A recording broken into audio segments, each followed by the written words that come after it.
kali ini adalah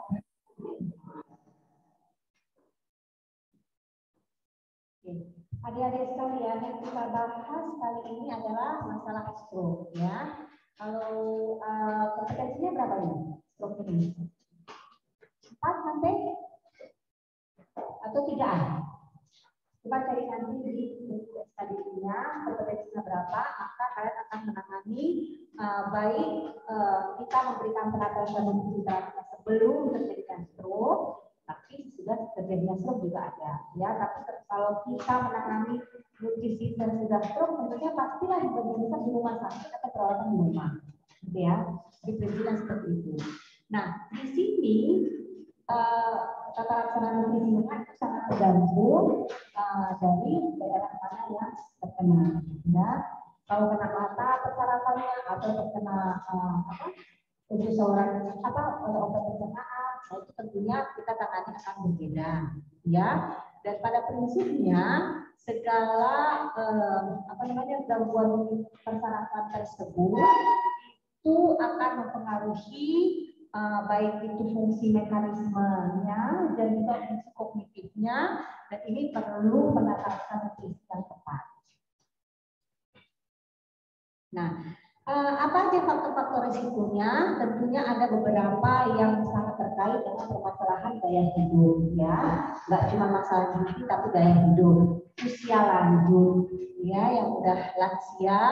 Kemudian risiko lain adalah hipertensi, kemudian merokok, asupan yang nggak bagus selama ini, kemudian obesitas, koronari disease, diabetes, tidak adanya aktivitas fisik yang cukup, kemudian asupan alkohol dan yang nggak bisa kita ubah dan yang nggak bisa kita modifikasi tentunya faktor genetik.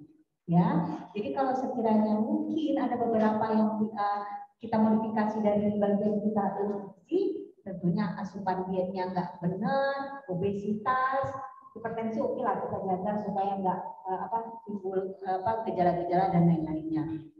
Koronari disease, diabetes. Tapi kalau udah masuk dia usia lanjut, genetik itu nggak bisa kita modifikasikan apa-apa. Nah, untuk tadi kan di awal sudah menyebutkan bahwa kalau kita ingin memberikan penanganan kepada pasien, maka kita berarti ada 2 di sini, kita mencegah, kemudian kita menterapi. Nah, kalau dalam hal mencegah risiko stroke tersebut, konsensusnya sudah menyebutkan bahwa ada beberapa diet yang disarankan. Dan ini yang direkomendasikan itu adalah yang pertama itu diet Mediterranean.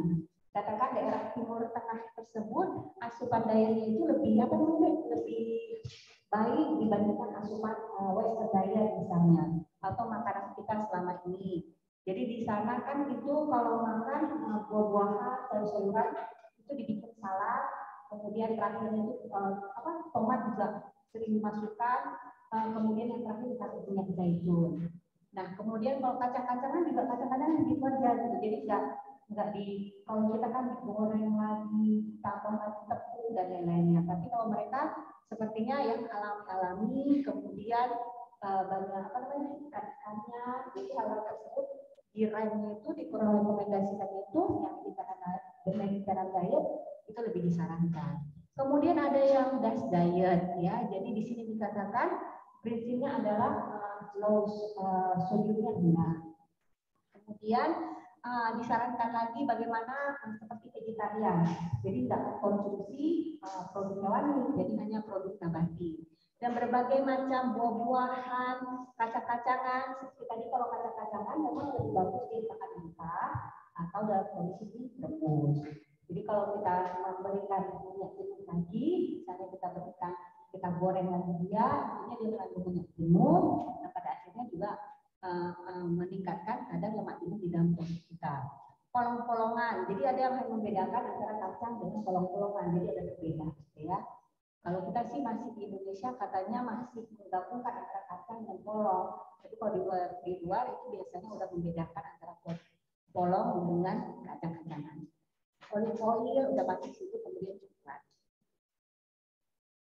Nah, di sini juga ada dikatakan bahwa ada beberapa komponen yang dikatakan bahwa dia itu termasuk yang sangat-sangat ditekankan, ya. terutama di sini adalah ikan.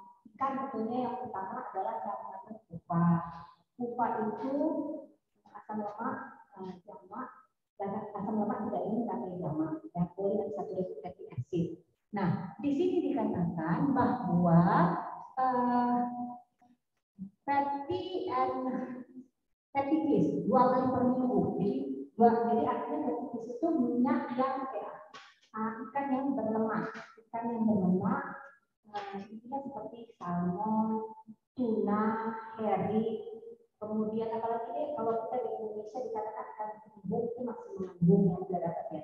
Kita sudah dapat ikan tuna, ikan kembung itu masih fatty fish. Nah itu atau kita sebut dengan cold water fish bisa juga. Jadi ikan yang berasal dari laut dalam itu lemaknya itu banyak mengandung pupa, itu banyak memberikan efek yang bagus untuk kita, ya. Nah, selain itu adik-adik dikatakan di sini paling tidak itu bisa menurunkan risiko untuk sakit jantung, ya. Tapi tetap perlu jadi catatan begitu kita kalau kita susah dapat pupa, maka kita akan mengkonsumsi suplemen ikan. Nah, kalau kita mengkonsumsi suplemen ikan, pupanya tinggi, maka dalam mekanismenya kita lihat bahwa pupa itu sangat mudah untuk dioksidasi. Nah, kalau dia mudah untuk dioksidasi, maka berhati-hatilah dengan radikal yang keluar, maka tambahkan vitamin E yang cukup. Jadi dikatakan bahwa kalau pupanya banyak, supaya LDL tidak meningkat, maka berikan dia juga dengan vitamin D. Sudah pasti pupa itu LDL-nya bisa turun, ya, sintesisnya juga naik. Tapi nggak pupa, LDL-nya naik, sintesis HDL yang bisa turun. Gitu. Jadi resikonya seperti itu kalau pupanya tinggi. Jadi sangat berhati-hati sekali.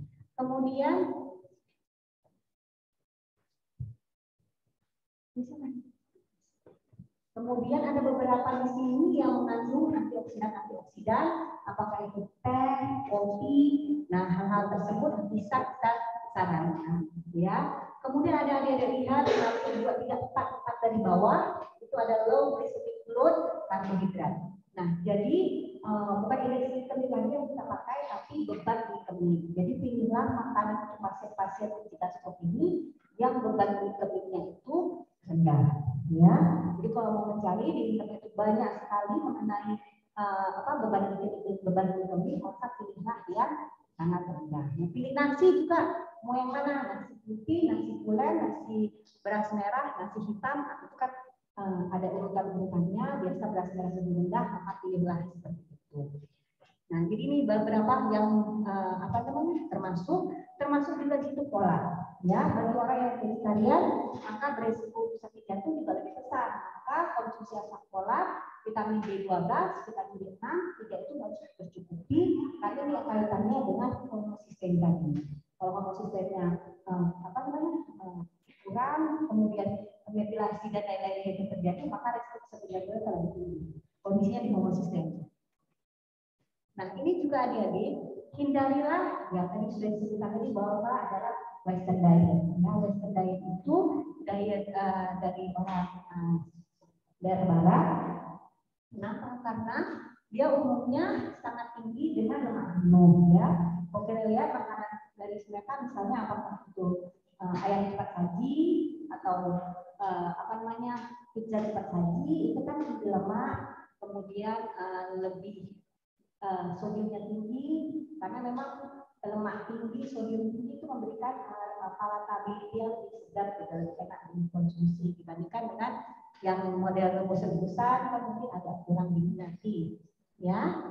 Jadi ada beberapa di sini bahwa jadi demikian. Jadi meat and processed meat juga demikian.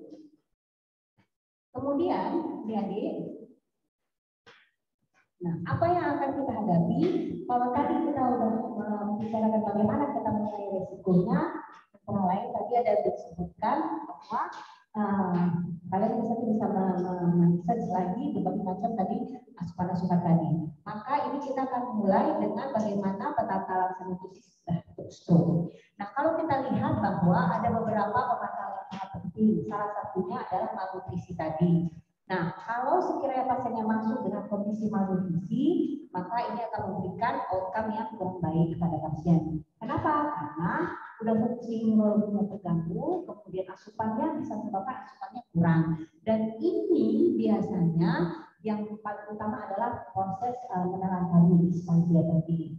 Jadi kita kalau sekiranya lihat pasien itu, ya misalnya paralisis dua ekstremitas, maka harus pikirkan bagaimana mulutnya. Kalau sudah dia nggak bisa, ini jalur yang mudah untuk pasien. Nah, apa tujuan kita dalam penata asupan nutrisi ini?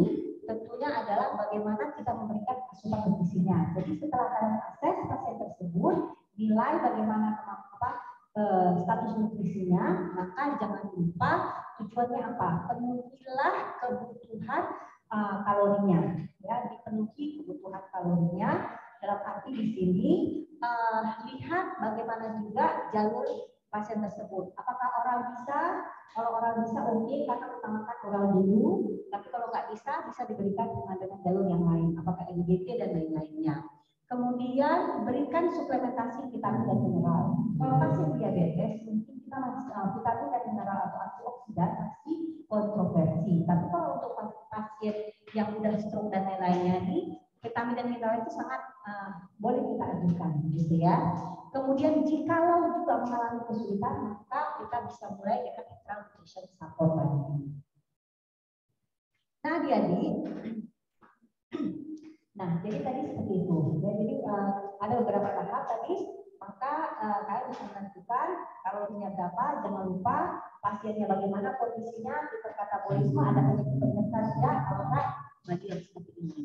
Nah, jika dia mengalami, ada satu kali ketemu pasien yang mengalami head trauma atau neurotrauma, apakah dia itu trauma otaknya, kemudian berbagai macam perdarahan hemoragis di sini, maka kalian harus melihat lagi berbagai macam persoalan, dan tujuannya di sini adalah bagaimana kita bisa memberikan asupan nutrisinya, ya.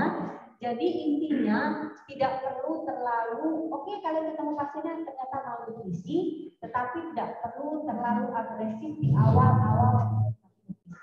Dikatakan di sini 5 sampai 7 hari setelah pasca injury-nya itu berikanlah kalori basarnya. Begitu kalori basar sudah pakai harus benefit juga bisa. Jadi basarnya saja diberikan itu sudah mencukupi, jadi tidak perlu terlalu agresif.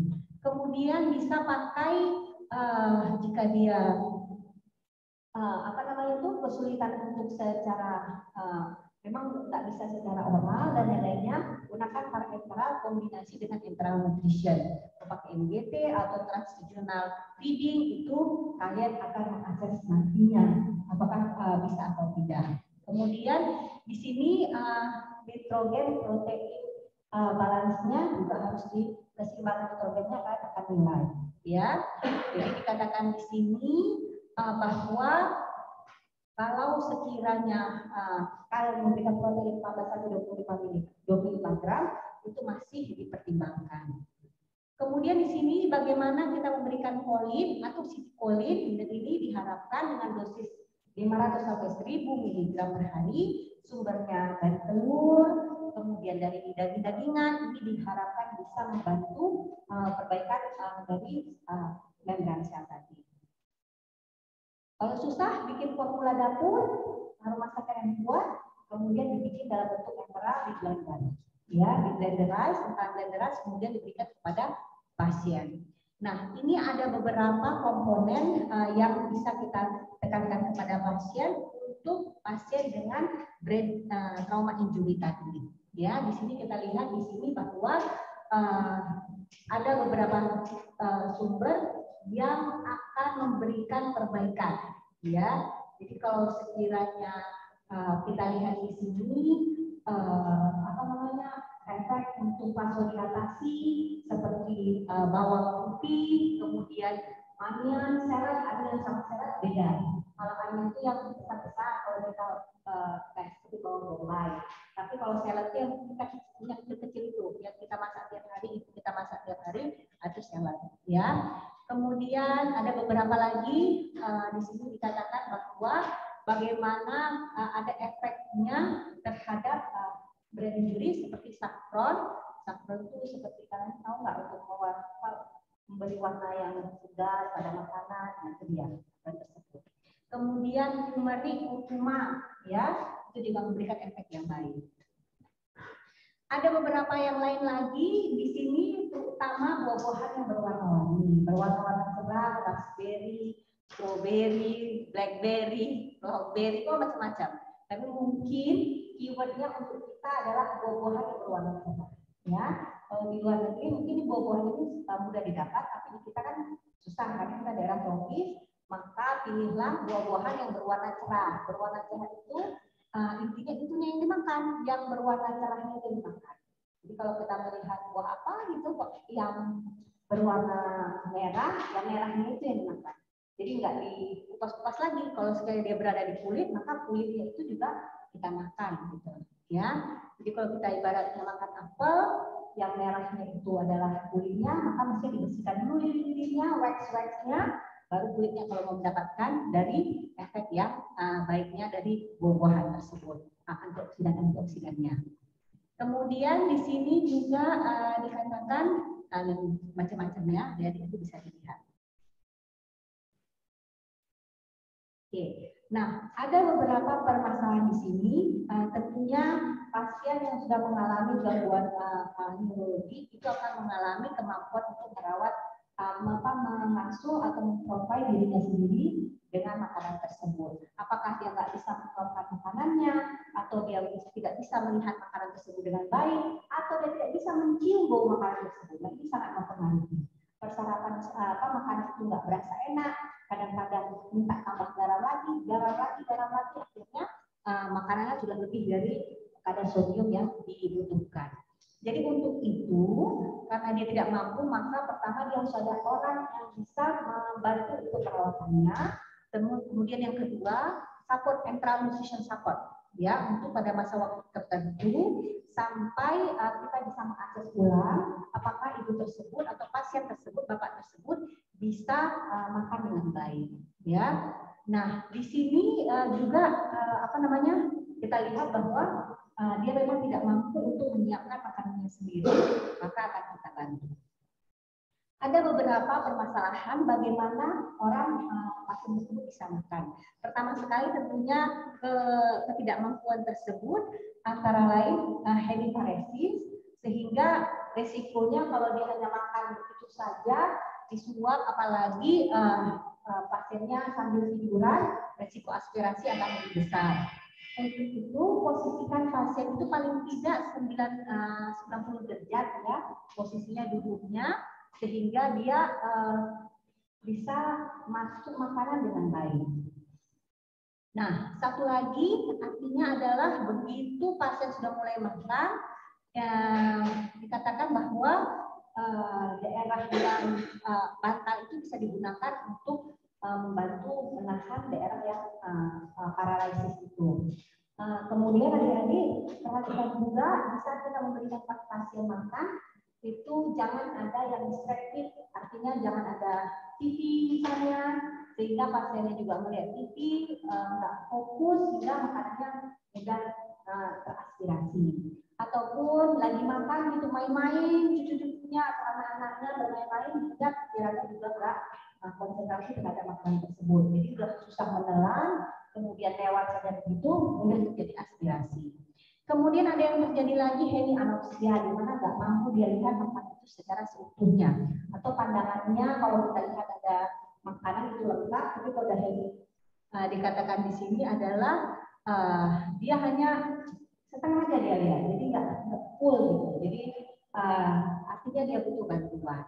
Nah, apraksia juga demikian, bagaimana dia bisa kita bantu untuk bisa menyuapkan makanan ke dalam mulutnya. Nah, ada beberapa permasalahan disfagia tadi, tanda-tandanya tiba-tiba pasiennya itu tersedak, misalnya batuk-batuk lagi makan atau lagi minum, maka kita harus bisa ngerti bahwa ini harus ada penanganan dan ada begini disfagia, ya. Kemudian nggak bisa dia mengisap pakai pipet misalnya, itu satu gambaran seperti itu. atau makanan banyak tersisa di dalam mulut ya. Kemudian kalau ngomong rasanya air itu nggak turun-turun ke bawah ya. Kalian nanti akan menulis seperti itu. Makanya kalau untuk pasien swab ini begitu pagi-pagi kita tanya pasiennya nanti tidak hanya ditanya, Bu makannya habis nggak? Jadi nggak cuma gitu, tapi ditanya hal-hal lain seperti bagaimana, ada nggak tersedak, ada nggak bisa kita pipet, dan hal-hal yang seperti ini bisa membantu kita untuk membantu mengerti mengenai kesulitan makannya, ya. Kemudian jadi pada akhirnya kalau kita biarkan seperti itu, pasiennya mudah terjadi infeksi, pneumonia, dan lain-lainnya, ada infeksi-infeksi lainnya. Nah, ada beberapa level dari disfagia tersebut, ada yang berat, ada yang sedang, ada yang ringan, ya. Jadi kalau udah berat, tentunya dia dia nggak mampu. Di sini masih banyak tersisa air, tersisa-sisa, kemudian tersisa makanan, ya. Ada sering batuk, tersedak dan lain-lain. Tapi kalau yang moderat, ya kita lihat juga dia akan jauh lebih ringan, dan yang tersebut juga kita lihat penanganannya nanti juga akan berbeda. Oke, nah kalau itu akan terjadi dan kita tidak mampu mendeteksinya, maka akan terjadi adalah inadekuat. Jadi terjadi malnutrisi. Apakah ototnya ini yang memang tidak mampu? Apakah otot bukalnya? Kemudian di sini dikatakan wajah, otot lidahnya itu tentunya tidak mampu menerima makanan dengan baik, ya. Nah, jadi seperti itu. Jadi semuanya harus kita lihat bagaimana pasien ini bisa mendapat makanan yang yang cukup. Dan jangan lupa seperti tadi tidak boleh terlalu agresif memberikan asupan nutrisi kepada pasien. Tingkatkan sedikit demi sedikit, diawali dengan pemberian yang basal tadi. Metabolisme basal. Nah, ini adalah beberapa pemberian. Jadi adik-adik bisa lihat tadi bahwa ada level-levelnya. Yang kalau level 3 itu dia seperti kita memberikan makanan cincang, ya. Jadi nasinya udah lembut, daging-dagingnya bukan di blender tapi dicincang-cincang, sayurannya juga dicincang, jadi mudah-mudahan pasien masuk. Kemudian yang level 2 juga di situ lebih udah seperti masuk makanan bubur gitu ya, lebih cair lagi. Dan masuk yang lebih 3 dia lebih kayak kentang ditumbuk, jauh lebih bubur encer gitu. Jadi lebih lebih mudah untuk dikonsumsi pada pasien, ya. Untuk cairan juga demikian. Kita kasih dia makanan air saja itu lebih mudah mempunyai risiko untuk terjadi aspirasi. Jadi ada yang mengatakan, ada yang referensi yang menyarankan itu ada cairannya itu apakah dicampur dengan cornstarch atau tepung maizena atau dengan susu sehingga dia lebih tebal, sehingga pasien lebih mudah untuk merasakan cairan tersebut dibandingkan dengan cairan yang betul clear, itu mudah terjadi aspirasi. Nah, ini ada beberapa makanan-makanan yang bisa kita sarankan. Mungkin kalian pun nanti waktu di rumah sakit lebih banyak berdiskusi dengan dapurnya, bagaimana menyediakan makanannya, apakah yang biasa atau yang lembut, makanan cincang tadi, atau makanan blender rice, atau makanan yang sudah dihancurkan bubur cair, ataupun yang cairan tadi. Kadang-kadang kalau sekali dia hanya butuh berapa hari itu dibikin seperti bubur sumsum itu. Bubur sumsum itu seperti lebih lembut dan lebih mudah untuk dikonsumsi oleh pasien. Oke, nah ini kita lanjutkan lagi, ada urutan-urutannya, bentuk-bentuk makanan tadi sehingga bisa dikonsumsi oleh pasien yang punya permasalahan dalam hal minuman tadi. Untuk minuman juga demikian, bagaimana bisa mereka masuk seperti puding itu masih dia bisa merasakan bagaimana masuknya makanan ke dalam mulutnya, ya. Jadi kalau terlalu cair juga akan lebih memberikan kesulitan pada pasien. Nah, adik-adik, ini adalah standar pemberian makanan, ya, pemberian makanan pada pasien tadi. Nanti di sini bahwa ada berbagai macam bentuk, dikatakan di sini bagaimana metodenya, mudah lewat apa enggak, apa makanan itu masuk sama pasien atau tidak, nanti kalian bisa lihat di sini. Nah, adik-adik, kita tahu bahwa dalam proses seseorang itu menelan, ya kan, dengan posisi tinggi, dagunya nggak boleh tenadah, dagunya ke bawah.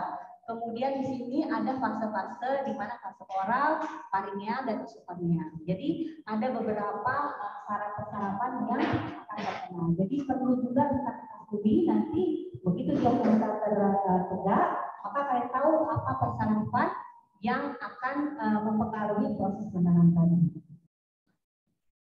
Oke, ini adalah proses menelannya. Jadi itu ada bulatan-bulatan itu di mana makanan tersebut akan terhambat atau tersangkut di mana nanti kita akan melihat.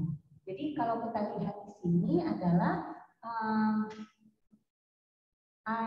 ini sebenarnya bukan merupakan persoalan yang mudah bagi kita seorang dokter untuk menetapkannya. Tapi jikalau kita bisa mampu menentukan hal ini, maka kita bisa menentukan jalur apa yang kita berikan kepada pasien. Karena resiko malnutrisi tadi akan sangat besar kepada pasien. Ya, kalau orang bilang tuh kalau masuk rumah sakit, keluar dari rumah sakit itu terus, nah itu mungkin jika kita tidak menerapkan atau tidak memahami bagaimana pemberian makanan kepada pasien.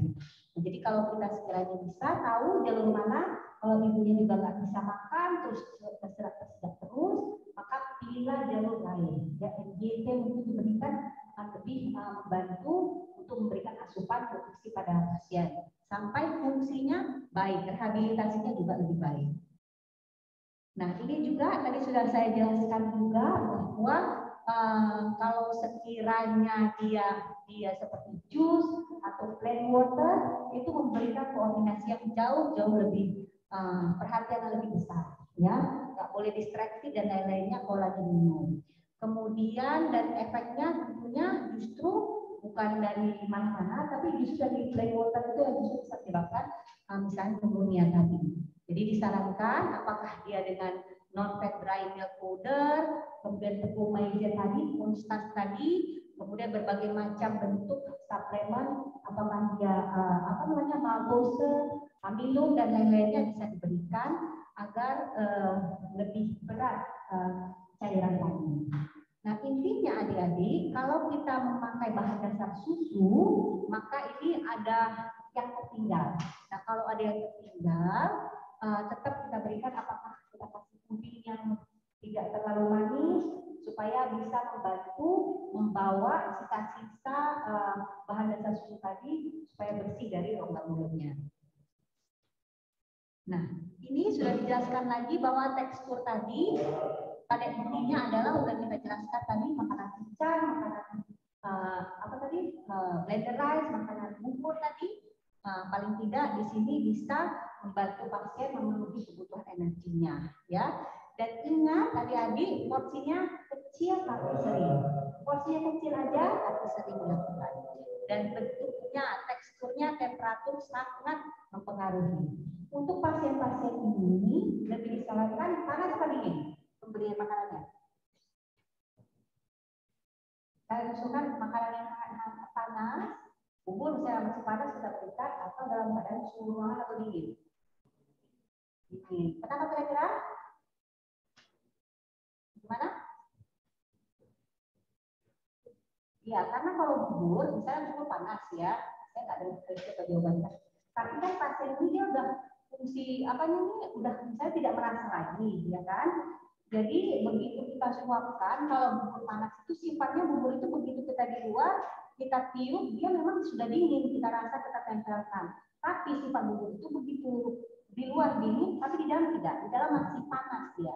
Sementara pasien kadang-kadang kan nggak bisa komen, dia nggak bisa memberikan bahwa mulut itu makanan masih panas. Kita suapkan langsung pada pasien, ya pastinya yang nerima-nerima aja, atau besoknya ini udah perlukaan semua, apakah sudah terjadi uap-uap, ya. Jadi pastikan dulu itu dalam keadaan suhu ruangan atau justru dalam suhu dingin, ya.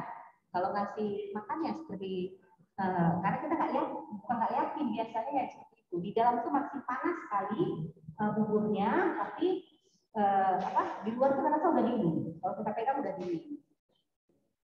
Oke, bagaimana keputusannya? Apakah kita tempuh dengan nutrition yang oral atau yang tidak? Maka intinya adalah dan seperti dikatakan tadi adalah begitu kalian nilai kondisi pasien status fotometri dan lain-lainnya, tentukan dulu kemampuan dia, akses dulu kemampuan dia makan atau tidak. Apakah dia, kalau enggak kita tempuh jalur netral, jangan terlalu menimbang-nimbang, karena kita berbicara dengan waktu pada masalah persyaratan ini, ya. Kemudian kami dengan parenteral nutrition.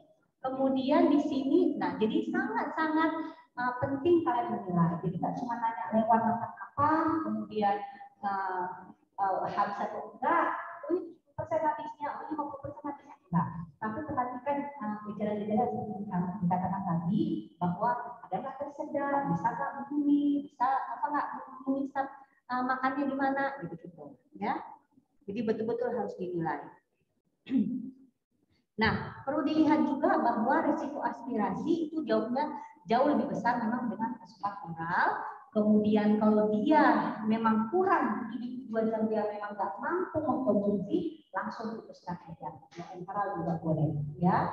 Itu kan jauh lebih baik. Pakai MDGT untuk waktu yang sangat singkat, untuk waktu yang tertentu, sehingga sampai rehabilitasinya oke, ya. Kondisinya bagus, rehab medisnya juga bagus, maka paling tidak dia udah bisa konsumsi makan dengan yang biasa. Tapi kalau tidak bisa juga pakai yang percutaneous endoscopy gastrostomy atau gastrostomy jejunostomy, itu bisa juga, ya. Daripada prinsipnya adalah betul-betul harus ada orang yang mendampingi atau perawat yang mendampingi atau keluarga dekat yang mendampingi pada pasien seperti ini. Jadi nggak bisa dibiarkan saja. Oke. Nah, yang ini yang terakhir ada beberapa satu diagram, artinya kalian bisa memandang lebih mudah di sini ya, bahwa di sini ada gangguan neurologi, apakah di trauma, kemudian memang terjadi proses yaitu terjadi gangguan visinya dan berbagai macam faktor risikonya, dan lihat di bagian kanan bawah itu adalah penata visinya. Jadi di situ ada beberapa komponen-komponen yang kalian harus mengerti sehingga kalian tahu bagaimana memberikan penataan visi pada pasien dengan gangguan persyaratan tadi. Nah, kalau pengalaman saya kalau waktu mengenai pasien-pasien itu justru bukan gara-gara apa ya, gara-gara kurang makan, tidak, tapi justru persoalan perawat yang mendampingi pasien tersebut memberikan makan pasien tidak dalam posisi upright position lagi, ya kan? Jadi setelah dipantau berapa hari, pasiennya bagus, kita tingkatkan asupan. Nah, begitu tingkatkan asupan, ada keluhan, besoknya pasien exit. Nah, begitu pasien exit, semua bingung kenapa terjadi seperti itu. Rupanya kalori yang diberikan juga terlalu agresif dan terlepas dari permasalahan yang lain ya. Kalau yang diberikan terlalu agresif, kemudian saat itu yang memberikan tidak dalam posisi dulu. Jadi perlu sangat diperhatikan bahwa masalah nutrisi juga perlu kita lihat agar pasien itu mulus nanti tidak menjadikan hambatan dia untuk perbaikan persyaratannya. Oke adik-adik, kira-kira ada pertanyaan tidak di sini sebelum kita tutup? Atau kalian biasa mau kasih kuis? Atau perlu kuis? Ada? Ada, oke. Kalau kita ada pertanyaan tidak, seperti ketuanya jawab ya. Ada pertanyaan kira-kira? Tidak ada. Kalau yang di Zoom, ada pertanyaan? Tidak bisa ditanya. Kalau mau bertanya nggak ada yang kan di Zoom? Ada adik-adik yang mau ditanyakan di Zoom? Tidak ada? Oke, kalau tidak ada, kita akhiri sampai di sini. Mulai pacaran, kita tunggu ibu dan lain-lainnya. Mau bilang